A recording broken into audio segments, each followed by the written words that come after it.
Agerp Marcas e Patentes, especializada no registro de marcas e patentes há mais de 20 anos, com clientes no Brasil e no exterior. Acesse o site www.agerp.com e solicite atendimento.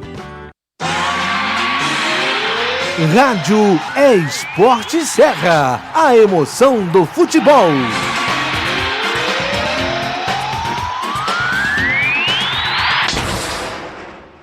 Web Rádio Esporte Serra. Os campeões jogam aqui. Polêmica, treta esportiva e bom humor. É mais leve, é mais atraente. É para você. No ar, Esporte Serra Debate. Sejam muito bem-vindos, queridos amigos ouvintes e internautas. Estamos no ar com mais uma edição do Esporte Serra Debate desta quinta-feira, 27 de julho de 2023, antevéspera de jogos muito importantes para a nossa querida dupla Caju.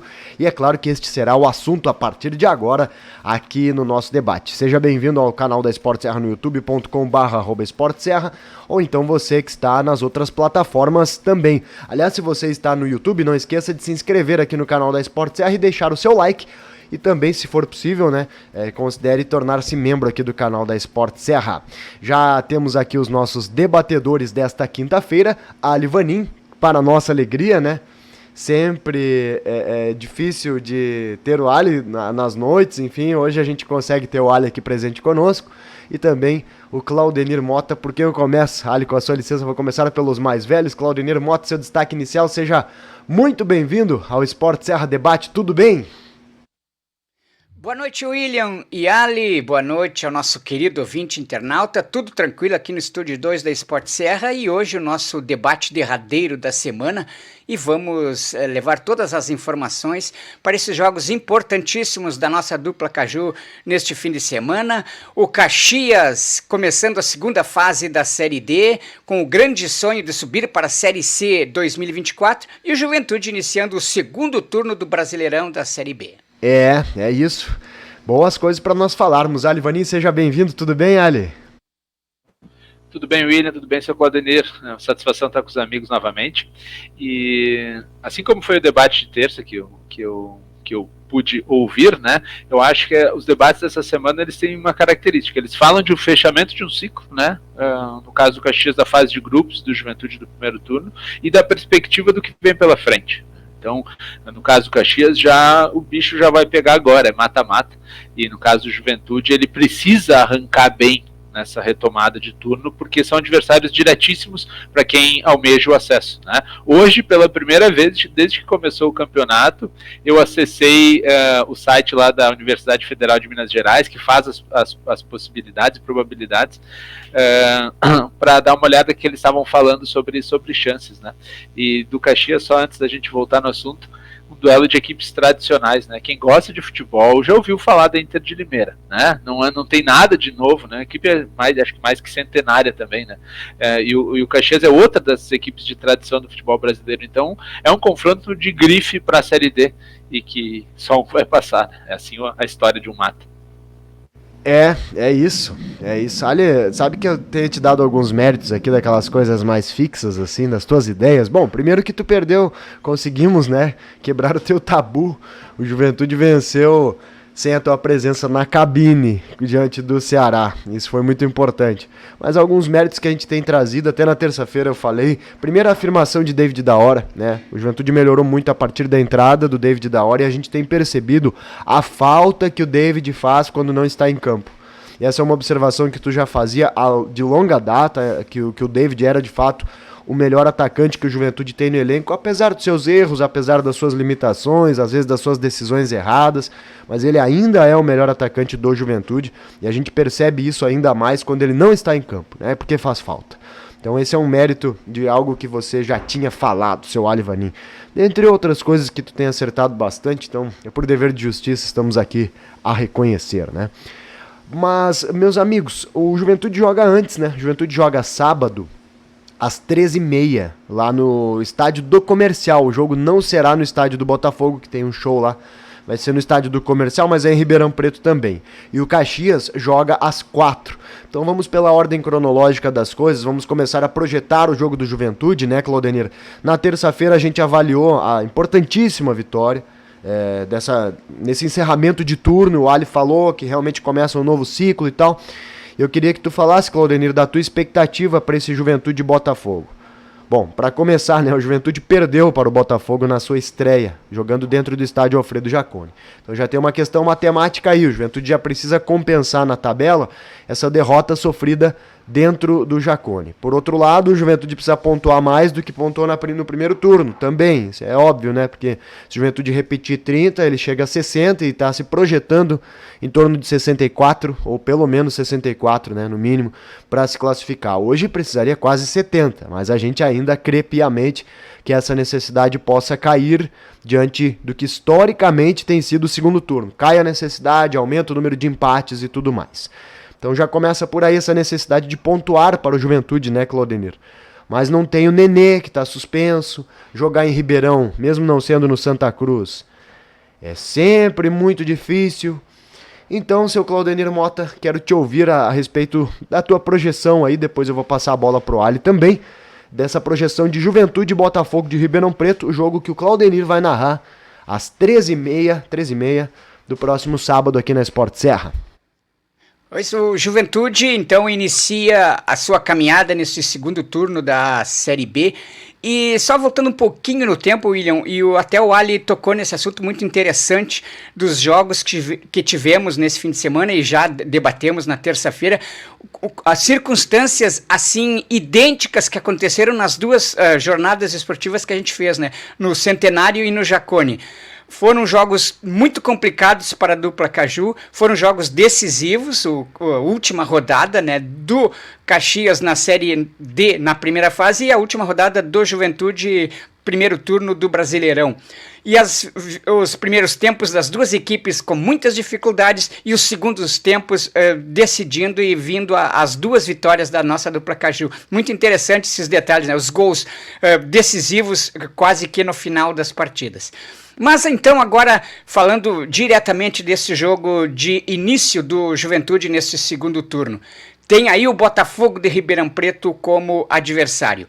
E um aspecto muito importante, são momentos muito diferentes do Juventude nesta primeira partida do campeonato. Se a gente for lembrar rapidamente, o treinador era o Pintado. E a equipe fez um jogo até bem razoável contra o Botafogo de Ribeirão Preto, teve chances até de marcar os gols ali, poderia ter chegado até a vitória, mas foi 1-0 para o Botafogo naquele início de campeonato brasileiro da Série B muito ruim para o Juventude na sequência. Tempo que o Juventude era azarado, né, Claudenir? Tu lembra que o lateral esquerdo fez um gol de falta, um golaço de falta, né? Exato. Improvável. Depois aquele rapaz, eu não sei nem se ele ainda é titular do Botafogo de Ribeirão, mas ele não fez mais nenhum gol, né? Isso, eram situações assim, por demais, somente para o lado ruim o Juventude teve esse início de campeonato. E agora nós temos este jogo de sábado, difícil em Ribeirão Preto, o jogo então em que o Juventude vai no aspecto direto com o adversário, já em desvantagem, tem uma vitória o Botafogo e agora o Juventude joga na casa do Botafogo, mas é muito importante sim uma retomada de campanha agora nesse segundo turno, continuando com este momento importante que a equipe está passando, com o aproveitamento do seu técnico Thiago Carpini muito bom, né? 69%. Para os que não acompanham muito bem, é muito importante explicar. Esse aproveitamento do Thiago Carpini como treinador do Juventude seria para o Juventude ser o líder desta Série B. O líder tem 64% de aproveitamento. Então é muito importante este jogo, difícil, complicado e a grande ausência do Nenê. Para mim, essa é a grande dúvida para o Juventude. O que o Juventude vai apresentar sem o Nenê nesse jogo em Ribeirão Preto? Mas eu creio assim, é um jogo em que o Juventude tem que ter muitos cuidados defensivos e isso é extremamente importante. Eu uso muito uma frase que a gente usa quando são jogos difíceis, complicados e que o time precisa se resguardar, porque o Juventude faça um esquema aí tipo 4-4-2. Botafogo Está tendo um de Ribeirão pouquinho de Preto é corte. quase certo que vai para cima. E o Juventude, então, com inteligência, quando perder o passe, aconteça, então, essas jogadas de ofensividade de Juventude e consiga chegar até o gol do Botafogo. É um jogo bem complicado, ainda não temos a escalação do time, é claro, o Thiago Carpini não vai abrir mão de dar a escalação da equipe, muitas dúvidas no meio-campo, com a ausência do Nenê. Várias possibilidades podem acontecer e o Juventude então vai a este jogo e começa a sua caminhada neste segundo turno do Campeonato Brasileiro da Série B. É isso. Cortou um pouquinho, Claudionir, mas foi possível compreender a tua ideia.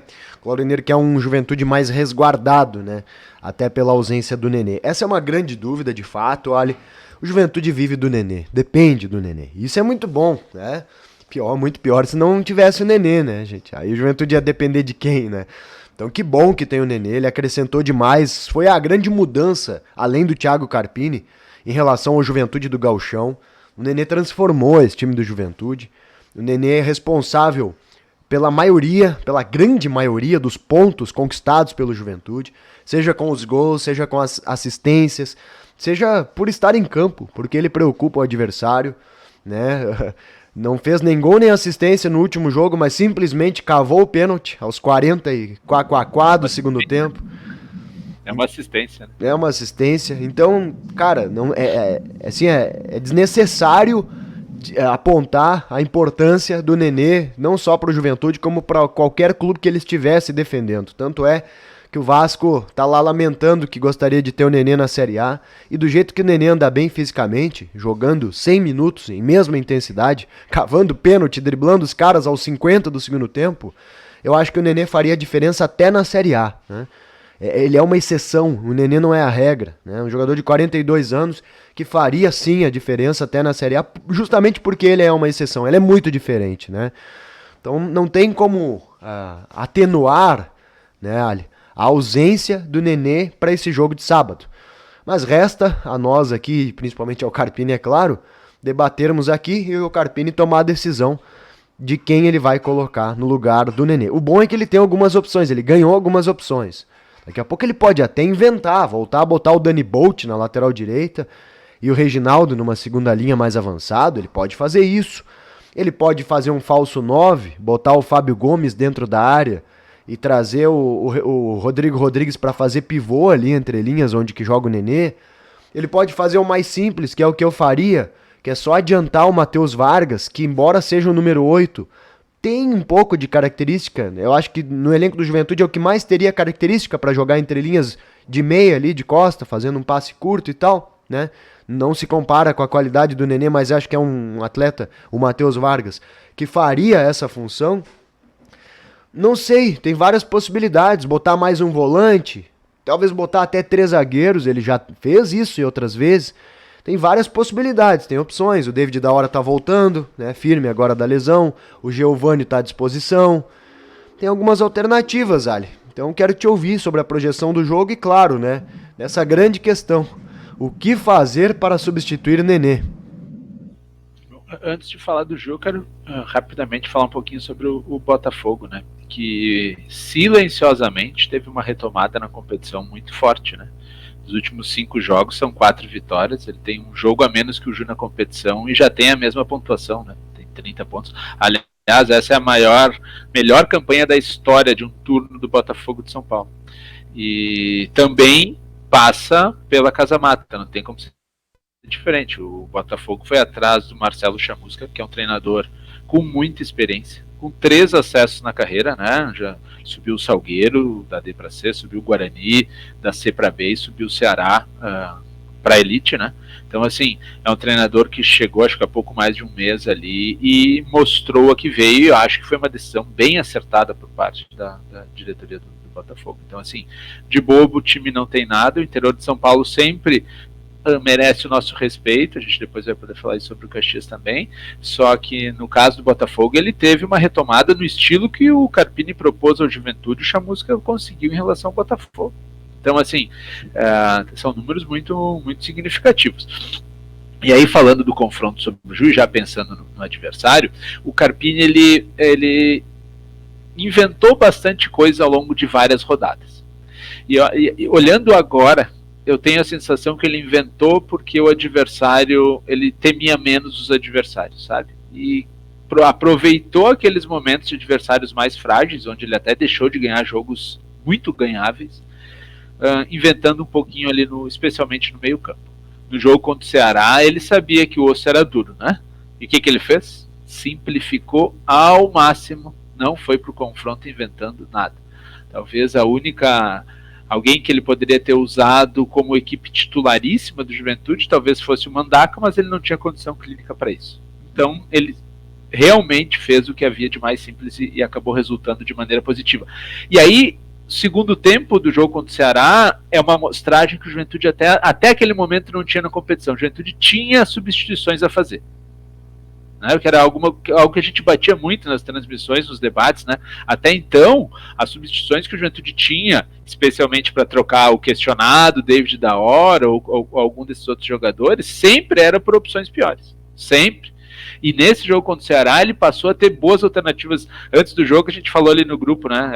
Até fui eu que escrevi. Falei, olha, ele tem 4 jogadores para colocar em campo. Ele tem o David da Hora, ele tem o Matheus Vargas, ele tem o Mandaca, e eu não lembro quem era o outro personagem que eu acabei citando. Juan. Esses 4 eu falei. Ele tem 4 jogadores que eu gostaria de ver jogando no Ju em algum momento da partida. E ele fez as substituições que se mostraram muito acertadas, muito assertivas por parte do Carpini e aliás, foram um fator decisivo para o Juventude ganhar o jogo e fazer um baita segundo tempo. Agora, ele vai para um confronto contra o Botafogo com sem o personagem mais importante do Ju, e que nunca vai existir outro nessa temporada, que é o Nenê. E pela primeira vez, eu vejo que tem um jogador que pode entregar diferente, mas pode entregar no meio campo. Algo que o Jadson não podia fazer, que o Mandaca não podia fazer, que o Vini Paulista não podia fazer, e que nenhum desses reforços, como o Vitor Andrade, Robertinho, qualquer que o valha, poderia fazer. Eu acho que o Matheus Vargas consegue fazer uma função de contribuir na aceleração de jogo do Juventude, que é algo que o Nenê faz o tempo inteiro, acionando quem, em especial, da Hora e Reginaldo. É os dois lados que o Juventude estica a bola, né, falando de uma maneira bem simples, né, e que cria a profundidade, né, ao jogo do Ju. Então, assim, eu estou tentando entrar na cabeça do Carpini sobre como ele encara o Botafogo. Se ele encara o Botafogo como algo que ele tem que criar algo de muito diferente, bom, gente, aí a gente pode esperar qualquer coisa. Nenhum de nós vai acertar a escalação. A gente pode chutar cada um de nós aqui, a gente vai errar os 3. Se ele simplificar o processo, eu opto por simplesmente reforçar o meio-campo, botar o da Hora de volta no lugar e encarar o jogo assim. Esse é o caminho que eu escolheria. O Reginaldo foi muito bem no segundo tempo, então eu não incorreria no risco de botar o Bolt para fazer dobra, sabe? Porque o Reginaldo foi bem demais no segundo tempo. O da Hora mostrou mais uma credencial para ser titular, ele botou mais um para trás, né? Ele botou agora o Vitor Andrade, mais um. Vão dando opções, ele vai jogando os caras pro banco, ele vai se tornando titular novamente, o ano inteiro, com o Rote, com o Pintado, com o Carpini. Então, assim, o Mandaca, se ele tiver condições, para mim é titularíssimo do Juventude, no lugar do Vini Paulista, apesar dos amores que o Vini criou ao longo dessa passagem dele, das boas roubadas de bola que ele fez. Douglas Anoto está apaixonado por Vini Paulista. Não pode sair, qualquer coisa bota ele até de camisa 5, mas não sai do time.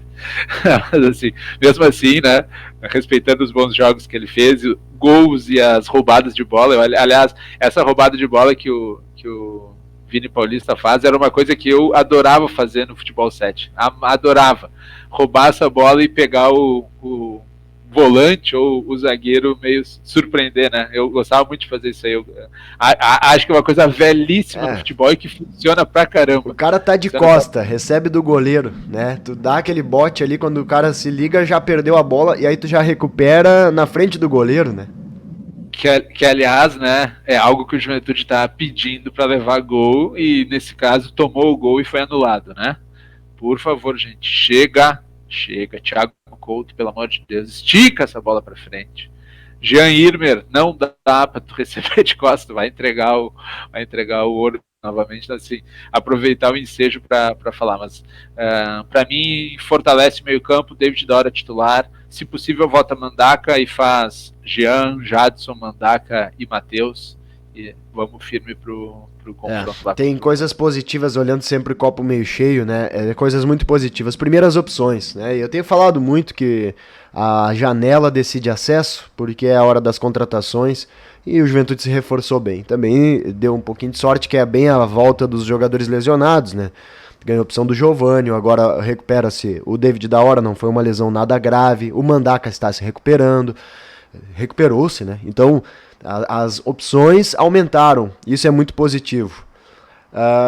Eu não sei se isso é ruim, porque o fato, né, do Thiago surpreender sempre nas escalações, porque é exatamente isso que o Ali disse, a gente tem dificuldade de escalar o Juventude, né? Se nós aqui trouxermos o que a gente acha que vai acontecer, provavelmente os 3 vão errar, o Ali disse isso.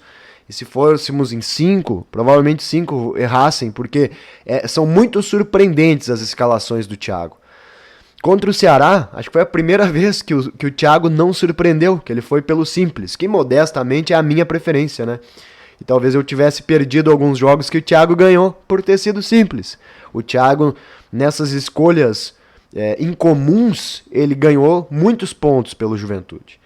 Porque também ele surpreende o adversário. E o próprio Thiago justificou isso nas coletivas, Ali. Ele falou algumas vezes. Aliás, eu mesmo fiz uma pergunta para ele, acho que na 3ª vitória seguida, se os adversários não iam decorar o jeito dele jogar. E ele disse, e vamos criar alternativas, exatamente para que isso não aconteça.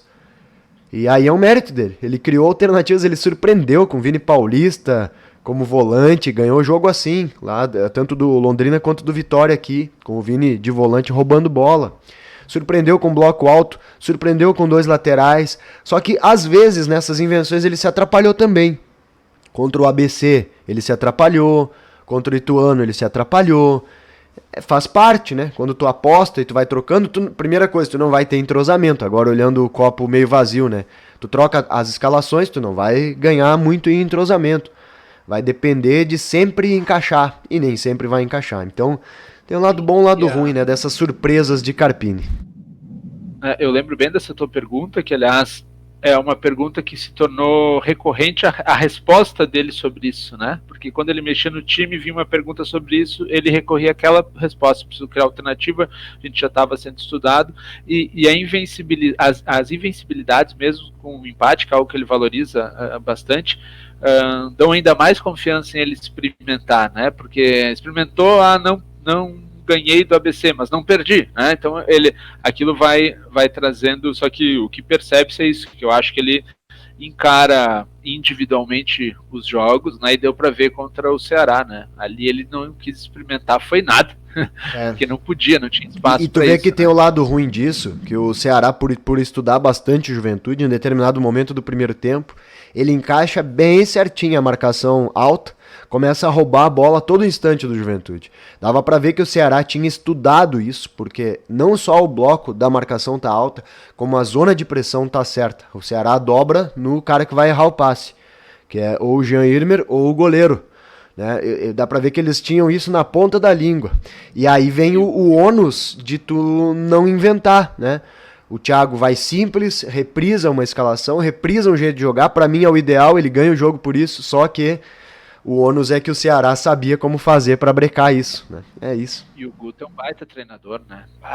Como os times dele são bem armados. Parece a sensação que dá quando se enfrenta uma equipe com o Guto Ferreira é que ele tem um jogador a mais no campo, né? Porque tem um monte de dobra, sabe? Tem um monte de dobra tanto de pressão como nas alternativas que ele cria. O time está sempre bem organizado, ele é um treinador que funciona. Olha, bom, não é por nada, na Série B, eu vou te dizer que ele e o Anderson Moreira, disparadamente, são os treinadores com mais cacife, né?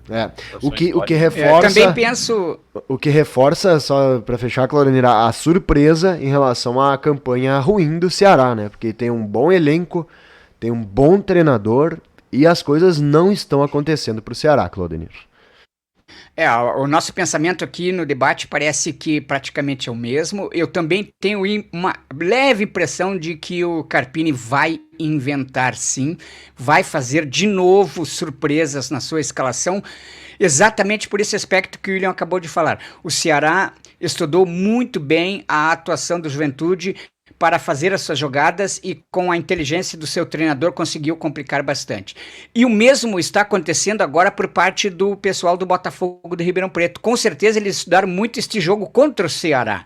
Ou seja, aí o Carpini pensa, ó, agora eu vou de novo aplicar aqui uma surpresa para que o pessoal do Botafogo de Ribeirão Preto se atrapalhe na realização, né, de suas jogadas, pensando que eu iria atuar daquela forma que atuei contra o Ceará e agora vou fazer outra atuação.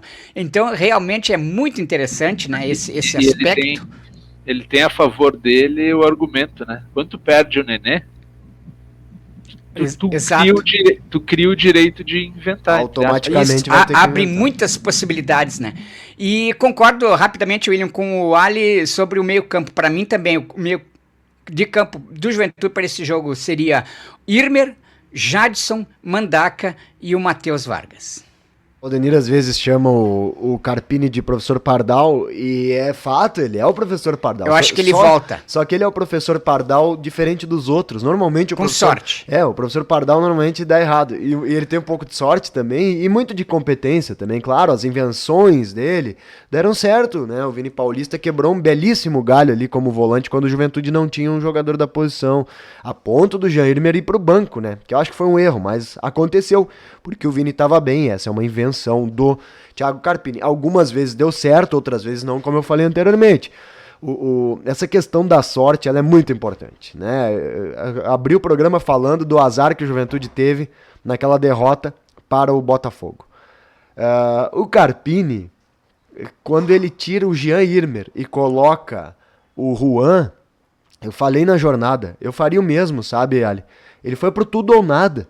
Foi pro tudo ou nada, e correto, porque ele tinha que ganhar aquele jogo ali, o empate não era bom, e ganhou, foi premiado, só que ele teve a sorte, porque aquela bola que o Danilo Boza chuta na própria trave, e o Nicolas perde o gol no rebote, aliás foi um milagre do Thiago Couto, redimindo o Thiago Couto dos seus erros na primeira fase, aquilo é sorte, de campeão, de vencedor, enfim, tem que ter, né, se fosse em outro momento... Aquela bola do Danilo Boza ia estufar a rede no ângulo, ia ser um golaço contra. E provavelmente o Juventude ia perder o jogo. Então, quando o Thiago corre esses riscos, que ele vai pro all-in aí das apostas, ele tem levado vantagem. E isso é um mérito dele. O vencedor tem que ter sorte. Não é à toa que o Thiago tem 69% de aproveitamento no Juventude. É por competência, é por qualidade, é por trabalho e é também pela sorte que anda ao lado dele, né? Foi muito bem. O Thiago foi muito bem contra o Ceará. Muito bem mesmo. A gente aqui é bem justo sempre. As nossas análises procuram, pelo menos, ser sempre justas. E o que o Thiago errou nos outros jogos, ele acertou tudo contra o Ceará. Inclusive a escalação original, que não deu certo. E isso faz parte do futebol, né? Isso só comprova que o futebol permite muita coisa, né? Eu achava que ia dar certo aquele meio-campo dele do primeiro tempo. E não deu certo. Na medida em que não deu certo, tu tem que ser humilde e trocar. E foi exatamente o que ele fez. E acertou as trocas. Acertou em cheio, tirar o Jadson e colocar o Matheus Vargas, né? Então, e ele só não começa com o David, porque o David estava voltando de lesão, né? Então, tudo certo. Foi muito bem o Thiago Carpini contra o Ceará. E tomara que ele vá bem de novo, porque vai precisar que ele vá bem contra o Botafogo. Porque o Botafogo tá bem, é um adversário direto, joga em casa. Então tem a dificuldade de enfrentar o Botafogo. Mas acho que o Juventude começa de modo geral, dando esperança aí no retorno, né? Gostei da entrevista do Rondinelli, não porque ele me deu moral, né? Não foi por isso. Eu gostei da entrevista do Rondinelli e do Fábio, do presidente. Eu achei boa, assim, uma avaliação, primeiro no momento certo, né? Era importante fazer uma avaliação do primeiro turno. Uma avaliação com os pés no chão, dentro daquilo que foi a realidade. O Juventude agiu quando tinha que agir na saída do Pintado, né? O elenco não comprou dessa vez a ideia do Pintado. O Pintado não foi bem no Juventude na volta, né? Comprovando, né, ali outra teoria, que ninguém vai bem na volta. Nem o Antônio Carlos Zago foi bem na volta no Juventude. Ninguém. Ivo Wortmann não foi bem na volta. Cara, isso é uma grande verdade. Quem foi melhorzinho foi o Marquinhos Santos. É. Eu vou respeitar para sempre os 23 pontos lá do primeiro turno lá da Série A, que é um arrombo de ponto. Fazer 23 pontos com o elenco que tinha. Mas mesmo assim, foi demitido na hora certa, porque já ia degringolar Tava indo morro abaixo. Já. Isso. Então veja que tem acertos, né? Foi uma boa avaliação da direção do Juventude. Eu gostei muito das contratações. Acho que o Juventude fez o que dava agora no mercado, né? Fez o que dava, assim, porque ainda tá atrás de um atacante. Esse cara não existe, né? Não tem esse atacante de lado que faça gol, né? Tá difícil. Eu acho que o atacante de lado, o Juventude tá fazendo esforço e realmente não tá encontrando. Eu ainda não tenho a leitura, digamos, definitiva sobre se o Ju não tinha que contratar nenhum goleiro, sabe? Eu tenho uma dúvida que ainda me incomoda, sabe? Nesses momentos de tensão, como em quase todos os jogos acontecem, e aconteceu contra o Ceará, uma sequência ali de saídas erradas, né? Vai, é 1, é 2, é gol anulado. Como é que seria o jogo a partir daquele gol? Tenho dúvida. O Thiago, ele é o melhor goleiro do Juventude no ano, né? Tem feito algumas defesas boas, mas tem tomado gols que são naturais de um goleiro de Série B, são naturais de um goleiro de um time que vai precisar fazer bastante para chegar ao acesso. Aí eu tenho dúvida, porque o Juventude vai ter que fazer uma baita campanha de novo, tá conseguindo um percentual absurdo com o Thiago, né, que ele mesmo fala e tem a consciência de que isso não vai conseguir se manter assim ao final, mas o Juventude vai precisar de pelo menos 34 pontos no retorno, no mínimo. Esse é o discurso da direção. Eu sou mais cauteloso, eu falo em 36, né? Hoje a conta matemática são absurdos 70, mas são ainda 100% de garantia, são 70 pontos. Então, assim, eu ainda tenho dúvida, né? Mas goleiro é confiança, então vamos deixar ali pro Thiago tomar. Não, tu tem razão em relação à campanha, né? O Juventude a gente vê que o Juventude, para ganhar jogos, ele tem ganhado, mas ele tem que estar sempre com a corda esticada, né? Sempre com a corda esticada. Veja que o Juventude ganha os jogos, nenhum é com facilidade. Tirando aquele 3-0 no Atlético Goianiense, né? Foram todos jogos muito difíceis, assim, que o Juventude teve que jogar muita bola para ganhar, né? E no seu limite. E vai precisar ir mais do que no limite, porque, como o Ali disse, fazer 34 pontos não é mole. É muito ponto. Para vocês terem uma ideia, o Juventude tem 10 jogos agora em casa, e desses 10 jogos em casa teria que, teoricamente, ganhar todos para fazer 30. Para fazer 30 pontos. Tem que fazer 34. Claro, ou 36, como diz o Ali. Como diz, claro, não vai ganhar os 10 em casa, não vai perder todos fora, mas essa média ainda é elevadíssima e difícil, né? O Juventude vai ter que andar com a corda pra lá de esticada ao longo de todo o segundo turno. O Juventude precisa ir ao limite para buscar esse objetivo de acesso, até pela necessidade exorbitante de pontos desta Série B de 2023. Botafogo e Juventude é sábado, 13h30 da tarde, transmissão da Sport Serra. Estarei ao lado do Claudenir na jornada e o Claudenir vai narrar o jogo. Mais alguma observação, Claudenir, sobre esta grande partida, abertura do retorno para o Juventude? Esperamos uma boa atuação do Juventude nesse início de segundo turno. Vai a Ribeirão Preto e com um empatezinho por lá já seria interessante na sequência da sua campanha. Lembrando que depois o Juventude tem uma sequência de jogos na quarta-feira, no estádio Alfredo Jaconi, contra o Novo Horizontino, que é simplesmente um dos líderes do campeonato, e na outra segunda, o Vila Nova. Aliás, esse jogo, segunda-feira, 6 da tarde. Tu imagina, Ali, que horário eles acharam, né? Segunda-feira, 6 da tarde. Que horário esdrúxulo. Esdrúxulo, né? E o jogo é pra lá de importante, né, meus amigos? Juventude e Vila Nova.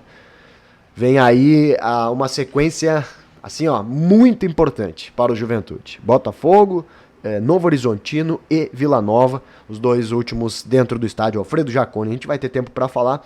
Então, concordo com o Claudinir que o empate, dependendo das circunstâncias, é um bom resultado, desde que o Juventude depois faça valer o fator local nesses confrontos pra lá de diretos. E o velho Nenê que descanse bastante, né, para esse jogo diante do Novo Horizontino. que ele vá lá naqueles hotéis que ele vai ali no Caminho das Pedras, né, meu amigo Ali? Que tome um bom vinho, que o Nenê é um grande apreciador de vinhos, e que descanse bem, é a hora para isso, para entrar voando depois, que o Juventude vai precisar muito dele, né? Fominha do jeito que ele vai estar mordendo os cotovelos para voltar pro próximo jogo, vai voltar O Gabriel Cirto, ele tem feito observações em relação à família do Nenê, né? Então que o Nenê aproveite bastante, né? O Gabriel faz elogios ao Nenê, e eu também. Acho que todos nós, unanimemente, né? Em todos os sentidos. O Nenê é um grande vitorioso em todas as áreas de sua vida, inclusive em apreciar vinhos, né? Cara de ótimo gosto, inteligente, parceiro, amigo, joga muita bola. Grande Nenê. Descansa, querido. Juventude vai precisar de ti. Aproveite. Dito esta brincadeira, pra gente, como diz um amigo meu, descontrariar, né? Vamos passar também para um assunto para lá de importante, que é o jogo do Caxias, também no interior de São Paulo. E o Ali já falou, né, Ali, sobre o respeito que a gente tem pelo futebol que é feito no interior de São Paulo. Aliás, eu vou visitar o Ricardo Cobalcini no sábado, depois do jogo do Caxias. Eu tenho conversado com ele, inclusive, Ali,